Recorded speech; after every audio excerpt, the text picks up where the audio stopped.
マイナスは Ya, Godzilla Minus One adalah film yang menghadirkan pengalaman yang unik dalam dunia film monster khas Jepang. Namun yang membuat film ini berbeda adalah pendekatannya yang berani dalam memperkenalkan sudut pandang yang jarang dieksplorasi dalam cerita monster sebelumnya. Dalam Godzilla Minus One, penonton dihadapkan pada perspektif monster, khususnya Godzilla sendiri. Penonton dapat melihat dunia dari sudut pandang monster tersebut. Hal ini memberikan nuansa baru dalam menyaksikan pertarungan monster yang biasanya hanya dilihat dari sudut pandang manusia. Dengan pendekatan ini, penonton dapat lebih merasakan betapa besar dan menakutkannya Godzilla dalam skala yang lebih personal.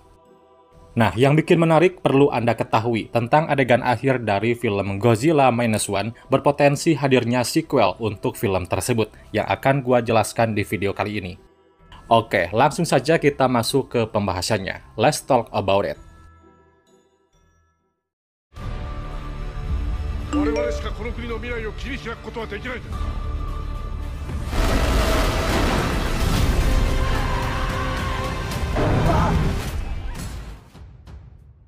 Perlu kalian ketahui, film ini bukan bagian dari Monsterverse atau terkait dengan Legendary dan Warner Bros. Meski Toho atau pecinta Godzilla telah membuat puluhan film Godzilla, namun film ini bukanlah prequel atau sequel langsung. Ini adalah film standalone yang membawa Godzilla kembali ke akarnya di Jepang pasca perang.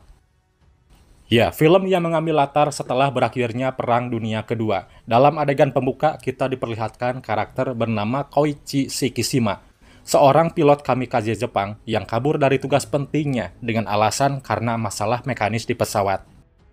Dia mendarat di pangkalan udara di Pulau Odo, takut tentara lain akan mengutuk dia sebagai pengecut. Namun para prajurit di sana sebenarnya memaklumi dengan mengatakan bahwa hukuman mati ketika Jepang kalah dalam perang adalah hal yang bodoh.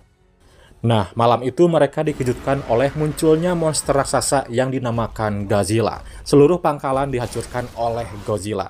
Koichi memiliki kesempatan untuk menembak monster tersebut, tapi dia panik yang akhirnya para pasukan tewas yang hanya menyisakan Shikishima dan seorang mekanik bernama Tachibana.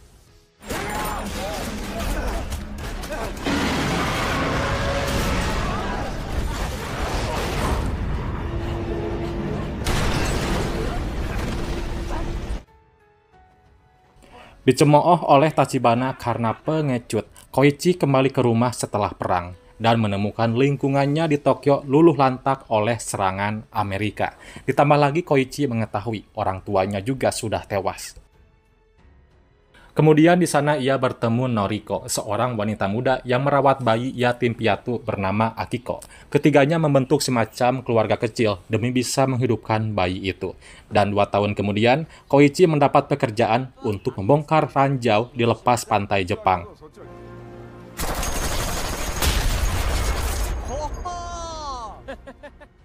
Nah, dalam sebuah cuplikan kilasan, kita melihat Godzilla bermutasi akibat uji coba senjata nuklir dan menyerang kapal-kapal Amerika.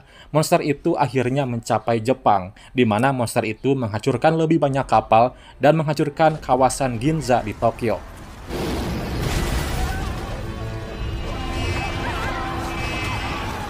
Rupanya Noriko bekerja di kawasan tersebut yang juga kena serangan Godzilla yang tak bisa dihindari.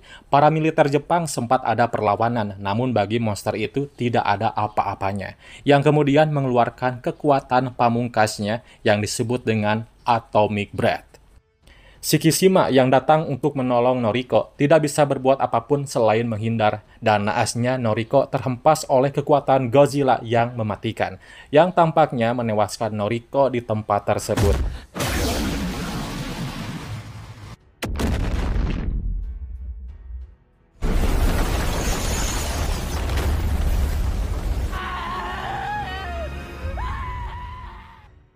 Setelah sebagian kota Tokyo hancur berantakan, Shikishima berniat untuk membunuh Godzilla dengan bergabung sama pemerintah dan warga sipil.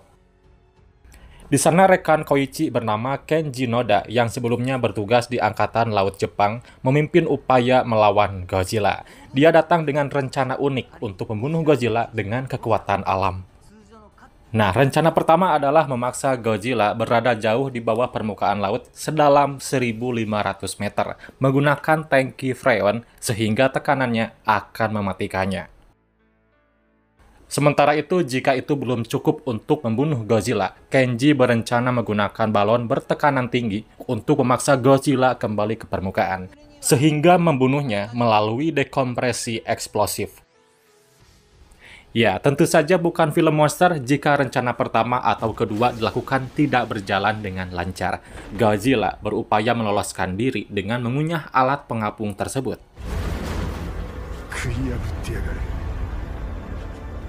Di saat semua sudah pasrah dan Godzilla akan mengeluarkan kekuatan andalannya, di luar dugaan, Shikishima muncul dengan menerbangkan pesawat yang belum teruji dari perang, yang ternyata sudah dimodifikasi oleh Tachibana. Nah, tepat saat kaiju itu sedang mengisi sinar panas atomnya, Koichi terbang ke mulut Godzilla, yang langsung menancap tepat di rahang Godzilla. Seketika itu juga meledak tepat di tengkorak monster itu, dan menyebabkan seluruh tubuhnya meleleh dan hancur. Beruntung Koichi selamat setelah menggunakan kursi pelontar untuk melompat ke tempat yang aman, dan dia jadi pahlawan yang telah melakukan tugasnya dengan baik. Dan dengan gembira, Koichi kembali ke rumah dan menerima telegram yang mengungkapkan bahwa Noriko sebenarnya masih hidup, guys.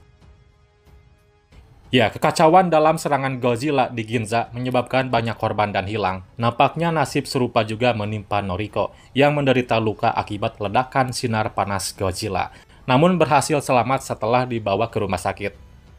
Koichi bergegas menghampiri Noriko di tempat tidurnya, dan keluarga itu akhirnya bersatu kembali.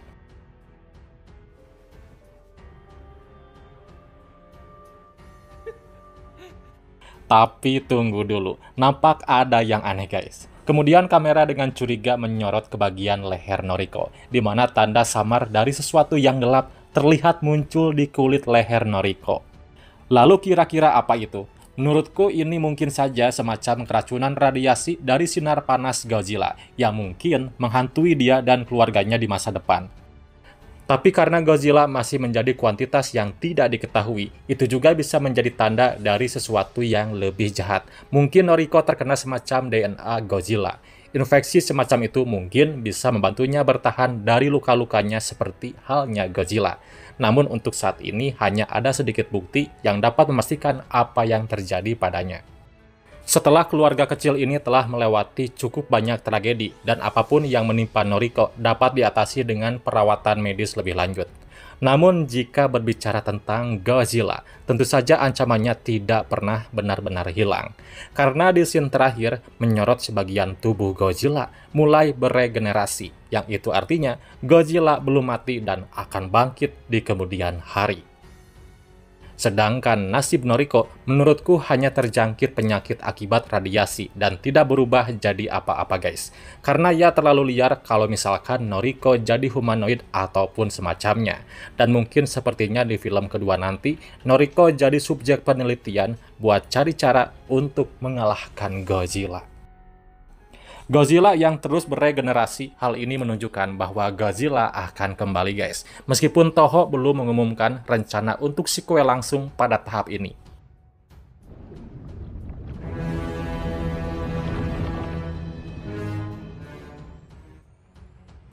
Ya, itulah sedikit penjelasan dari saya untuk ending Godzilla Minus One. Ada pendapat lain dari kalian? Jangan disimpan aja. Silahkan komen di bawah. Dukung juga channel ini dengan kasih like, lalu subscribe dan aktifkan notifikasinya. Oke Universe, thanks for watching and see you next video. Bye-bye.